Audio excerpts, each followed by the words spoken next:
Welcome to Between Two Chairs, Demystifying Commercial Real Estate, the podcast that brings you the latest insights and trends on the South Florida commercial real estate market, with your hosts, Fernando Arencibia Jr. and Jennifer Woolman. In each episode, we dive into the world of commercial real estate and break down complex concepts to make them accessible for everyone. Whether you're a real estate professional, a curious investor, or just interested in the South Florida market in general, Between Two Chairs is the podcast for you. So pull up a chair and join us.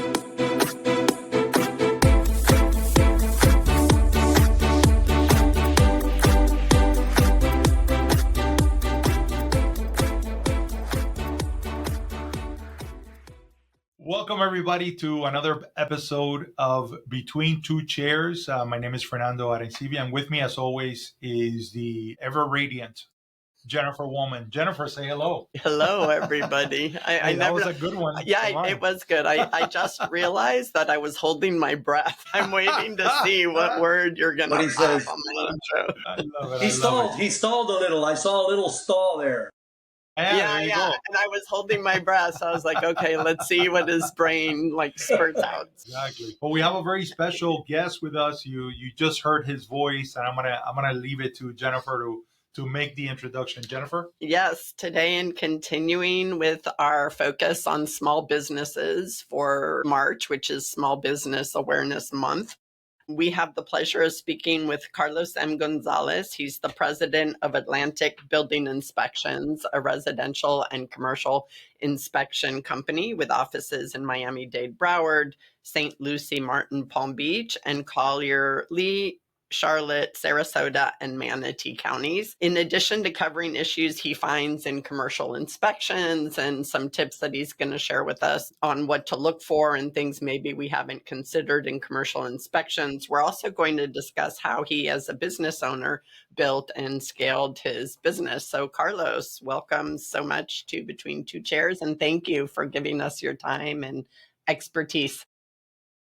Thank you, guys. It's my pleasure, and I'm very happy to be here. So before we get started with diving into the topics today, give us a little bit of background on you, where you grew up, what made you get into this business, that kind of stuff, what your passions are. Well, I can say with all the love in my heart that Fernando knows exactly where I grew up, because we grew up very, very close to each other. We went to the same schools. We hung out with the same people. You know, I born and raised in Miami. Of course, immigrant parents. Mom and dad came from Cuba, and they were of that generation that just came here to work. And I learned my work ethic from my mom and my dad, and I thank them for that. So, yeah, grew up in Miami, Florida. Been here pretty much all my life. Started doing inspections back in late 98, and then really got going into it full time mid 99.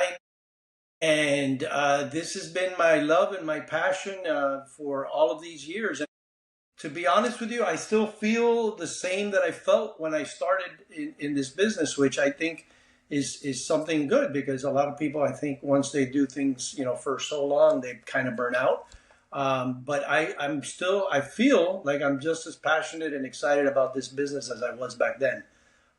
Married, 3 children, a dog, the whole thing. And Fernando and I share a lot of cheerleading history as well. Not that we were cheerleaders. We could be. I mean, that's not a problem. But, our daughters were in cheer for many years. And so as a bonus, we would run into each other at the cheer competitions all year long as well. So Carlos and I went to Miami High together, and we had a very famous teacher.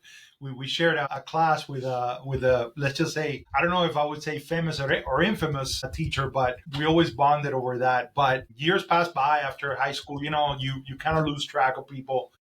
When I bought my first house and I needed to do a 4-point inspection, the insurance provider recommended Atlantic Building Inspections. And lo and behold, Carlos shows up to my house. And that's how we reconnected. It's been crazy.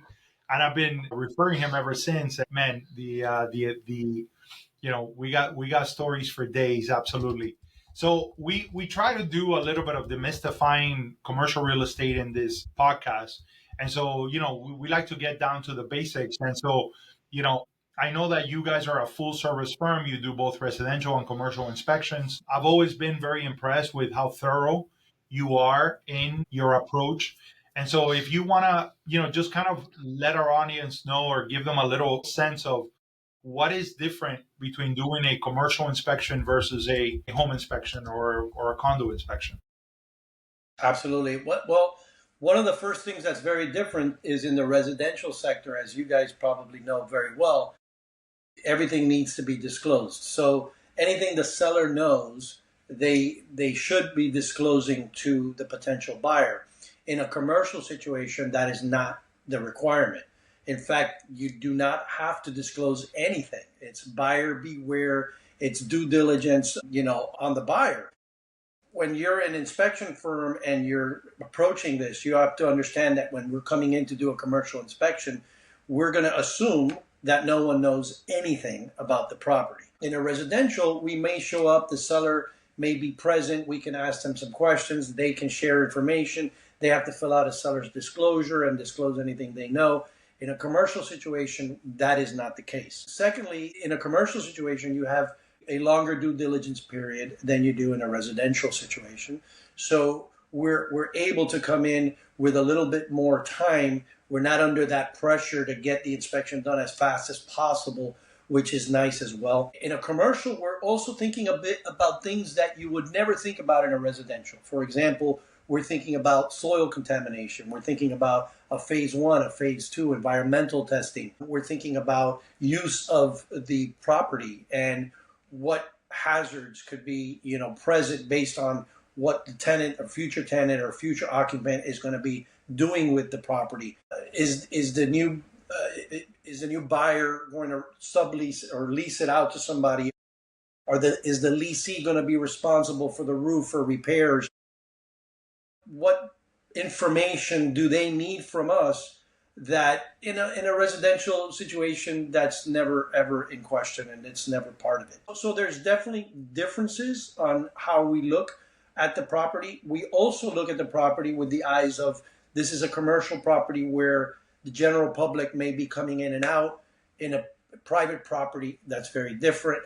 So when we're doing our site inspection, we're doing the outside grounds, for example, we're looking for trip hazards. We're looking for any hazard really that somebody can get themselves involved with. So those are the general differences on commercial versus residential. Then we can get really deep into technicalities like what type of roofing is installed in commercial that's not installed in residential.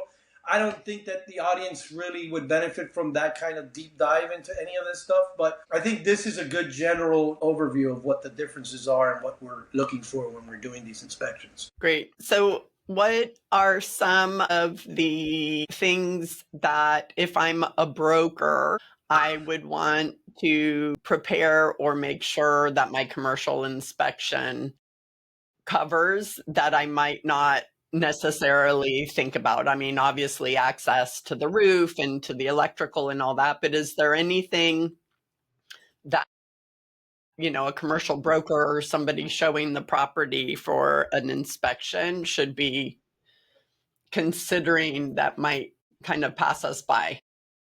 Yeah, absolutely. So you mentioned access, which is really important. In commercial, getting access to the roof sometimes could be very tricky. Sometimes there are ladders that are attached to the outside of the building. Sometimes it's an internal access point that we're going to need access to. So access obviously to all of the areas, where the electrical panels are. A lot of times in commercial, you have the air conditioning system on the roof. So it's important, obviously, that we can get to them and get up on the roof as well. But as a broker looking at a commercial property, you're thinking things like, well, is there an elevator? And for example, if there's an elevator, that's a very specific inspection. We bring an elevator company with us to look at the hydraulics, to look at the equipment, to look at the systems.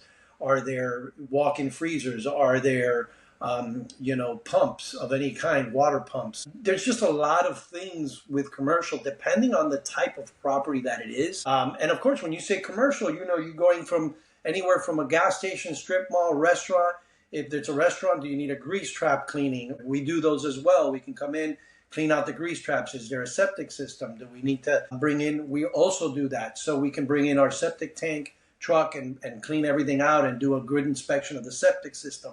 So there's drain storms systems that are involved in commercial. There's fire systems, there's sprinkler systems. In a commercial situation, depending on the type of property, there is a lot of different systems and components that as broker should be communicating with the inspector about. Obviously, if you're working with a good inspection company, the inspection company is going to guide the broker and say, hey, these are the systems that we're looking for. These are the things we're looking at, and this is why you want to look at them, and so on and so forth. But yeah, I hope I answered the question.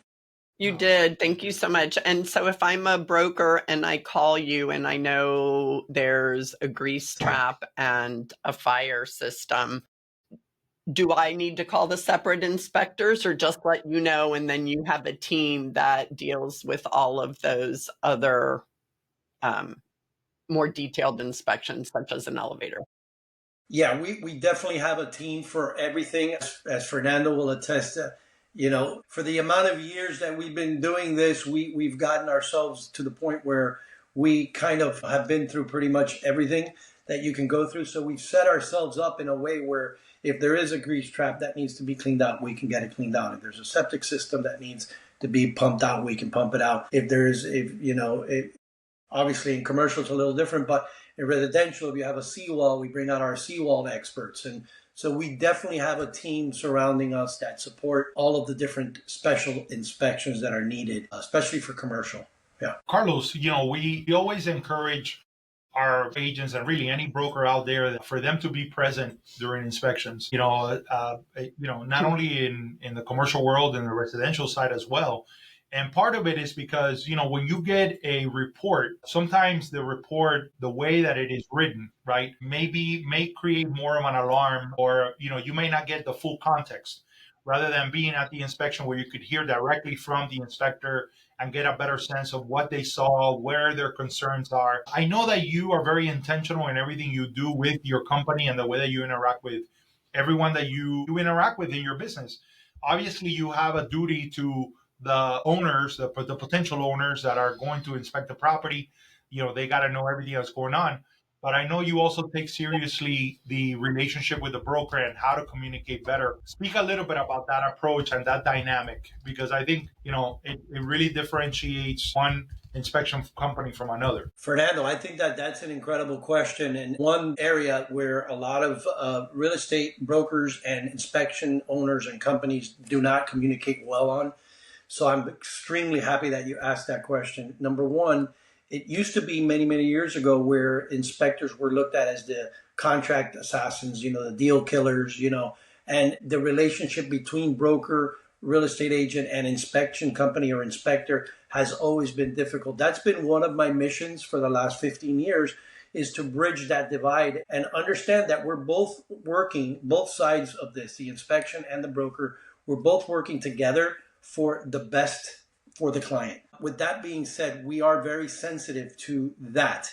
And we understand, we know very clearly how hard the real estate agent or the broker has worked to get to the point of inspection, only for the inspector to say, pardon my French, something stupid and just kind of ruin the deal and make everything fall apart. I always say that, providing information to the client verbally, like you said at the beginning here, is extremely important. I am a huge proponent of the client always being present. As we know, inspection is one of those periods where buyers can just simply back out of the deal and not even give a reason. It's a time, 7 days, 10 days, 15, 20 days in commercial, sometimes a month, 2 months, where a buyer can just simply say, I don't want to buy this property anymore. So what you don't want to do is give ammunition to the buyer to use the inspection or the inspector as a way out of the deal, because then you're not really addressing what the concern is of the buyer. I'll give you an example. We go out and we do an inspection. The broker or the agent isn't present. I am speaking to the client, or one of my inspectors is speaking to the client and explaining everything, and everything's great. The potential buyer now goes home and so happens to run into his neighbor, and his neighbor says, oh, you're buying a property in that neighborhood is no good, blah, blah, blah. gives them this whole other thing to worry about. What that client is going to simply do is, if they're backing out, they're going to say, the inspector scared me, the inspector said this, the inspector did that. And if you weren't present as the real estate agent or the broker on the deal, then you don't really know. I mean, I get phone calls like that where, hey, Carlos, your inspector scared my customer. I said, the first question I ask, Fernando, is, were you present at the inspection? And the answer inevitably is always, oh, no, I wasn't there. Of course you weren't there, because if you were there, you would be saying, well, wait a minute, I don't remember the inspector saying anything that scary. Like, what are you talking about? And now you have the ability and the chance to actually address the client's real concerns, which is the neighborhood. Had nothing to do with the inspection. So the brokers out there really have to understand that inspection, inspectors and inspection companies are used as a scapegoat a lot of times to get out of the deal, but it's not really why the buyer's making the decision. So it's extremely important that we're all there, that we're all having one conversation, that we're all communicating together, that we're all working for the betterment of the customer. And, we gravitate towards that, right? Like, over the years, we actually have a list of real estate agents that we won't book an inspection for. And I know that sounds weird because we're in the business of booking inspections, right? But first thing is first, right? If you're unethical and you're not willing to do the right thing for your customer, we don't want to work with you. And I think that real estate agents also and brokers should be looking for inspectors and inspection companies that are ethical and that are not trying to exaggerate or scare people, but are being honest. And just to add something a little bit extra to that is the willingness to help towards the next step, right? So I may, one of my inspectors may give some bad news, right? Unfortunately, the roof may be leaking, there may be an issue, but hey, we can help you. We can guide you. What can we do to put you in connection with a few roofers? Maybe we can work, with you. Like, our goal is to continue for the deal to continue to move forward. We're not interested in killing the deal. We're just interested in being honest and doing the right job for the customer. That's pretty much it. Well, I think you led with a great sentence where it was just basically, you're there to provide information, right? So you're not there to kill the deal or make the deal happen. You're basically just providing information and uncovering things, to your point, that are not necessarily visible or that neither the buyer nor seller may know about. I mean, obviously, if I walk in and I see a hole in the roof, I know there's an issue, but you might not know if there's a ton of insulation and stuff in between, that there's a small leak or that the AC duct isn't put in right or whatever. So I think, to your point, if everybody is looking at the inspector as somebody who's just providing information on the state of the building and strips it down to that, we'll be in a much better position in terms of understanding what it is that you're providing. I think that where inspectors sometimes go wrong is, one, they provide information that's outside of their wheelhouse. And I think there's a great benefit for everyone in the transaction to stay in their lane. Even though that sounds maybe like it's a little harsh, it's actually to the benefit of everyone, including the client. Because, for example, if I show up to an inspection, for Fernando, and his buyer says to me, hey, Carlos, what do you think about this neighborhood?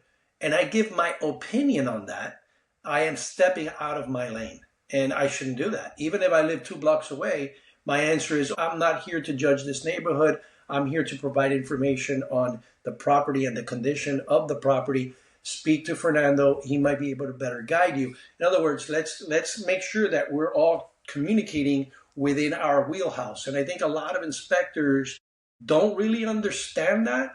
And they give information where it's just outside of what they're supposed to be talking about, to be honest with you.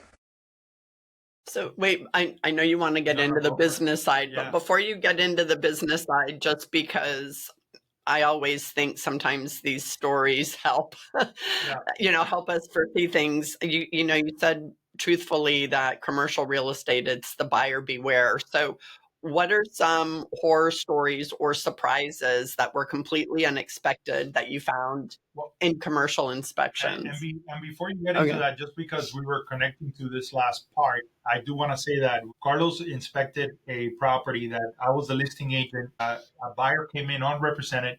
They wanted a recommendation for a company. I recommended Carlos, and he did a very thorough inspection of the building, and there was spalling in the exterior of the building. That's a chemical reaction between the rebar and the concrete, and those are things that need to be resolved. Now, when you see it, and you hear an inspector like Carlos, who was at that inspection, and he's talking about the normal settlement of the building, when he's talking about that, these are not uncommon to have these things, but more importantly, you caught it early enough. You want to address it now, and then you got building for years, right? But it is something that needs to be addressed. But the manner in which he explained it, the manner in which he approached it, and also showing, look, here are other examples. He looked around the building. Look, that you see that example there, that has been fixed. You see that entire line, that's exactly what they did because they found spalling and they fixed it. And so that dynamic is also important. And one more thing, because we have a lot of commercial agents that are new to the business that are maybe, a lot of the investors that you're representing or a lot of the owner occupied, they already know that they're going to have to fix the roof. They already know that they're going to have to make these improvements. When they went to see the property, visually, they already knew these are things that I'm going to have to invest. Now, what they're looking from Carlos and his company is to tell them, when do I have to address this? How dire is the issue? Can I address it in 5 years? Can I address it now? What can I do to elongate, the lifespan of all these different systems? So, sorry, I just wanted to make that point. But yeah, tell us about the horror stories. Well, I'm gonna tie it into that, Fernando. I tell you, not to age us, Fernando, but how many years ago was that? Because I remember that inspection. Actually, it's Little Havana, right? Yeah, that was about. I mean, it has to be about 15 years ago. Yeah, maybe a little longer. Maybe longer than that. But it's interesting that you bring up horror stories and then you bring up spalling and then the greatest horror story of our last 10 years, which is the Champlain Towers collapsing in 2021. And interestingly enough, that the main culprit of that collapse is the concrete spalling, which is a structural disease where the rebar pushes away the concrete because of a carbonation issue and the concrete falls and the tie beams and the columns that hold up the building will eventually fail, as shown with the collapse of the tower. So horror stories, spalling is one of those major items that I can tie into many stories that are obviously horrific. I remember a particular customer who was buying a building in Miami Beach, an older building, and wasn't going to do the inspection. The broker finally convinced him to do the inspection, and we went out there and we did the inspection, and we had a team and we crawled under this building because it was a pretty big building. And when we came out of there, we found such a significant problem with spalling that we brought in a structural engineer. And when the structural engineer came out and he did his report and we got everything priced, it was a $300,000 problem. So, that is not a little tiny problem. Right? And so as far as horror stories go with commercial, it doesn't get much worse than that. In the state that you could, the building could collapse, so you could have structural failure. And so these are things that people, and as you alluded to, Fernando, a lot of commercial buyers are, they're pretty intelligent, right? They know certain things already, like you said. Our job is to provide them with what they don't know and what they don't see and what could be lurking behind there. And then also, you're right, giving them that time frame is very important, because is it something that is a now thing, or can I wait a year? Can I wait 5 years? Is this a slow moving thing? So on and so forth. It's super important as well. But yeah, as far as brokers and horror stories and obviously if your client asks you, should I have an inspection? You should always say yes, because you want them to go through the process and learn as much about the property as they can, so that if they move forward and purchase the property, obviously they never come back and say, well, hey, you know what, guys, I asked you if I should do inspection. You said it wasn't necessary. And now I got a $100,000 problem that, now I got to deal with. So, yeah. And I think mindset wise, everybody has the right to know what they're purchasing. And that should be the mindset, right? Which is, hey, find out as much as possible, because once you buy it, it's yours. And it's going to be your responsibility. And if we're here to take care of people for the long haul, we want them to be, to walk in eyes wide open, but the reality is the reason why you hire a licensed inspector is because you sometimes don't know what to look for. They do. And so, and listen, at the end of the day, you want to have that information, you know, that, hey, I bought this building, I found this issue and I addressed it. And now moving forward, I'm going to be a good steward of that property. And, so that's important. Now, one thing that I've always been impressed by is how quickly you turn around those inspection reports, right? And I know that you are a person that has always been a great adopter of technology and that you have been able to do that by building systems. So I want you to tell us a little bit about, as you were building your company, the importance of systems, the importance of the integration of technology and those systems, and give us a little bit of your philosophy on how to build systems, since it's a small business month and you're going to hear a lot of business owners are going to be hearing this. Excellent. Thank you for asking me that, Fernando. That's a very good question. I just so we know where I started from, my very first inspection was done on carbon copy paper with Polaroid pictures attached to it. And I know that you're gonna smile, and unless you are of a certain age, you have no idea what the heck I just said. For us on the call, we know what a Polaroid picture is, right? So I got very addicted to and very focused on. Carlos, if anybody hearing wants to know if carbon paper is dirty, yes, it is. It will dirty. Yes, it is. Yes. So I basically would write the report, and then I had to press really hard and then break the report apart and hand everybody their copy with the Polaroid picture stapled to the top of it. But I became very obsessed with and focused on, wow, there's got to be a better way. And that constant, and I still have it today, Fernando, I really do, that constant, how can we do this better? How can we speed this up? How can we provide more value? How can we add, pictures and videos? And how, I was in that great time. I think it was a great time of innovation, right?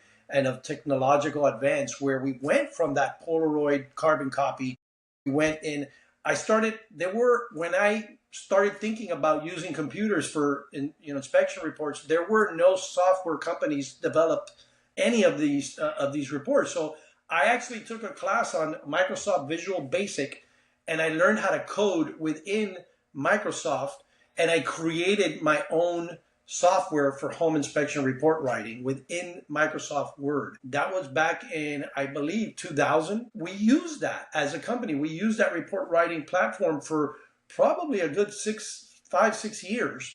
And then we started to see that developers started to develop different type of softwares. There was a point there, and I think you might remember this, Fernando, where we actually would take a portable printer with us, and we would actually print the report in the truck and hand it to everybody right there on site as well. Those reports had pictures in them already, digital cameras and all that stuff. All the technology helped. But to a greater extent, what you mentioned earlier, systems. And that's really where I think small businesses can really thrive, right?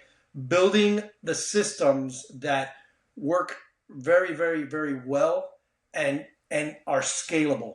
One of the things that I think small business owners, including me, especially at the beginning, we just don't think big enough, Fernando, right? We have this idea, we have this vision, but it's just not a vision that is big enough to start with. So I always encourage huge visions, because that will then allow you to, even when you're starting out and putting those systems in place, you're constantly thinking about, can I scale this system? Is this a system that will work if I get 20 phone calls or 200 phone calls? Will it work if I have 20 inspections this month or if I have 1,000 inspections this month? Is this a system that will actually continue to grow along with me, right? And so one of the mistakes that I think I made early on was creating systems that were not scalable, and then having to redo them and reinvent them and so on and so forth. So I think that, especially with the technology that exists today, always start out with the end in mind, right?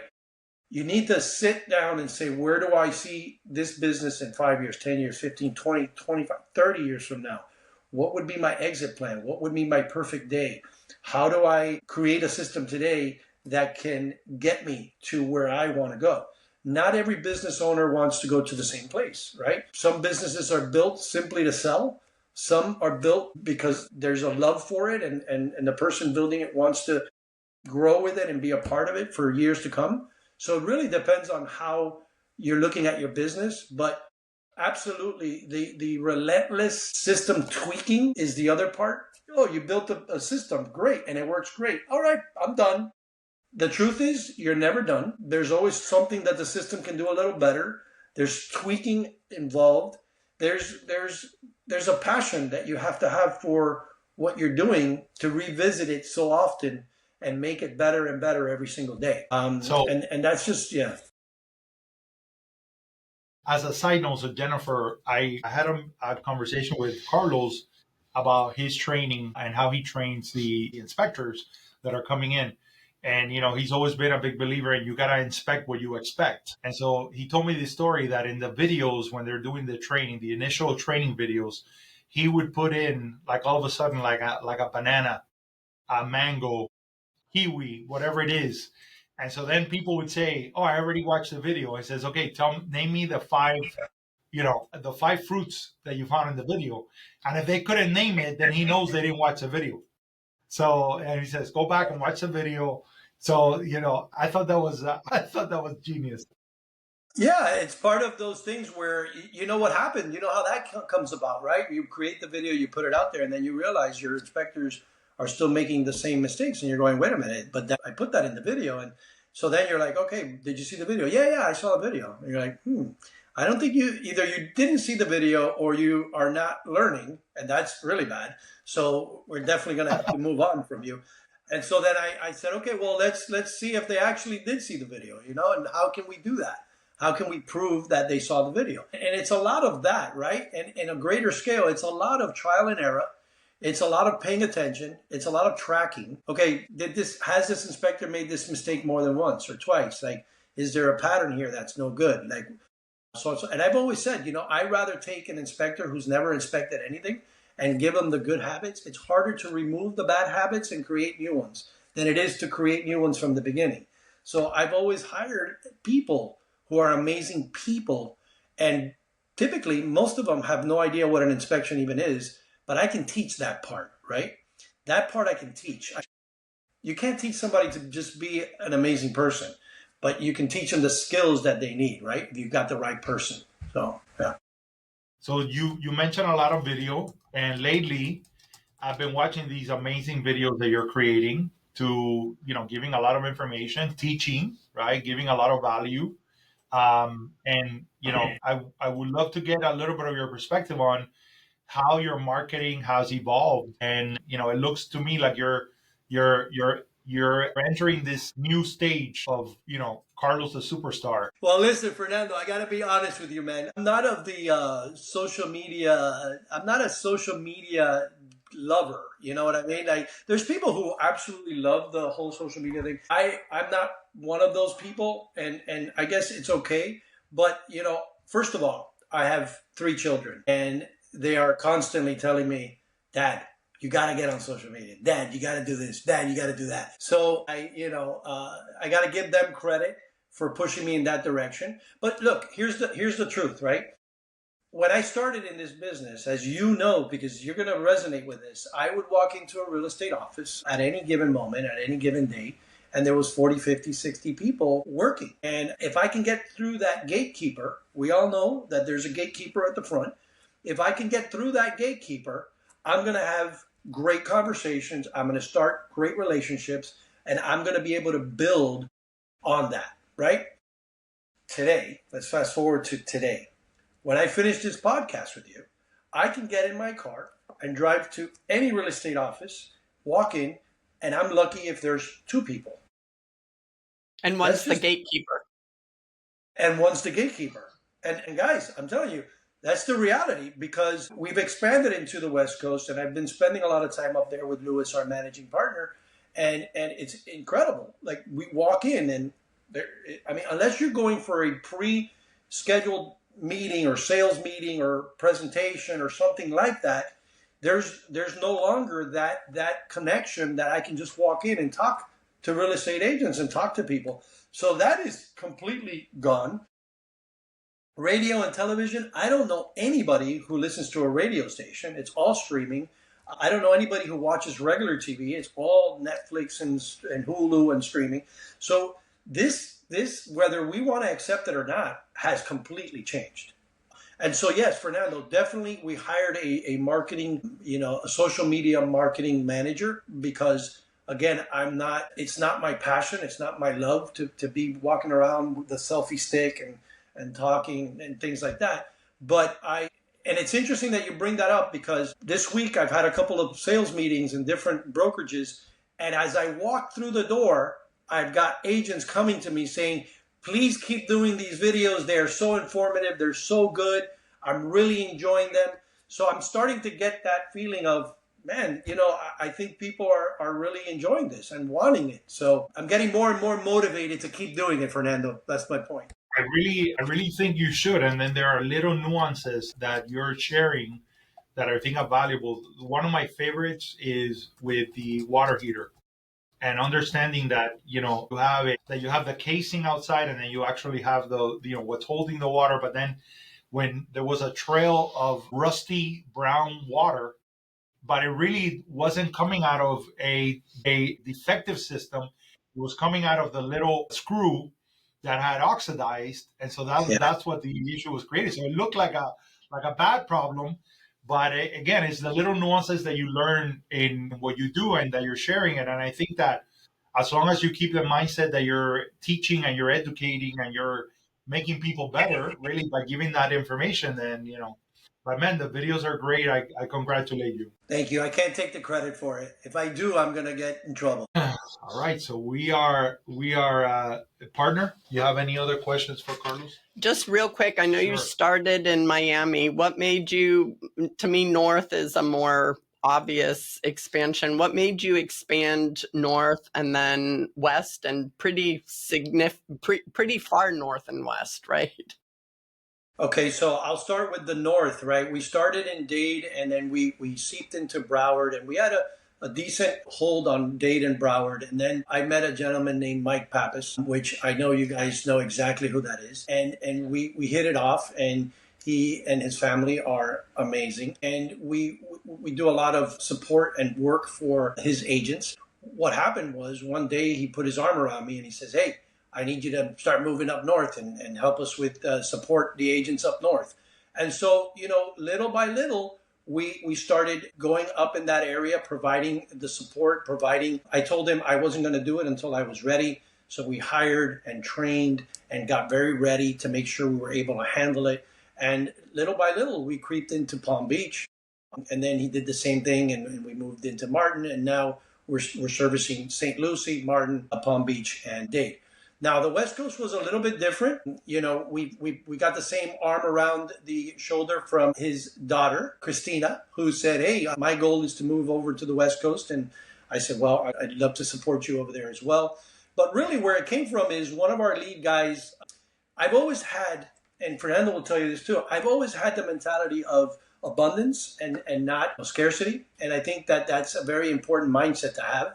And I've always wanted to create a large umbrella where people can realize their dreams within our umbrella. That way we can do things together. So one of our guys, Louis, who's been with us for a number of years, came to me and said, hey, Carlos, I'm getting married next year.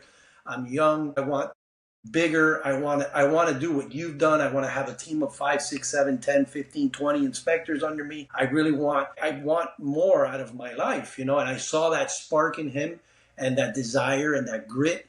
And I said, okay, well, here's what we're going to do. Are you willing to move to the West Coast? He says, yeah, my wife, we're going to get married next year. We'd love to move over there. My parents are okay moving over there with us. So we sat down and we said, okay, well, I'm going to help you realize your dreams over there.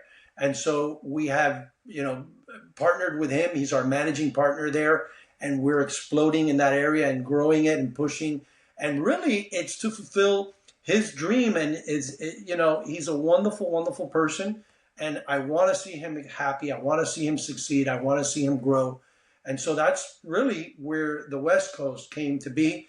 And of course, with Christina saying, "Hey, we're going that way too," it's been great. Again, providing help and support. I believe, I'm a big believer in the old Zig Ziglar. You can get everything you want in life as long as you're willing to help other people get what they want. And it's not a tactic. It's a way of living your life. It's a philosophy. And if you set out to help people, everything else falls in place. At least that's been my experience. If I can give a business owner any advice, it would be focus on the value and help and what you can do for somebody else, and everything else will just fall into place for you. I guarantee it. Thank you so much for sharing that story. I love it. I feel like, yeah, totally. I was writing, sorry, I like keeping these little nuggets for later, but I am so grateful because I got to meet you and learn a little bit more about you, and you're very impressive. I love your philosophy about being, providing value, not just to your customers, but to the people who work with you as well. So thank you for all you do. And I wish you a wonderful, scalable 2025. Thank you. I'll take that wish, and I wish it for you guys as well. Thank you everybody for joining us on another episode of Between Two Chairs. Appreciate you pulling up a chair, and we will be right back with another episode. Thank you for your continued patronage. Bye. Jennifer, say bye. Bye. Bye, everybody.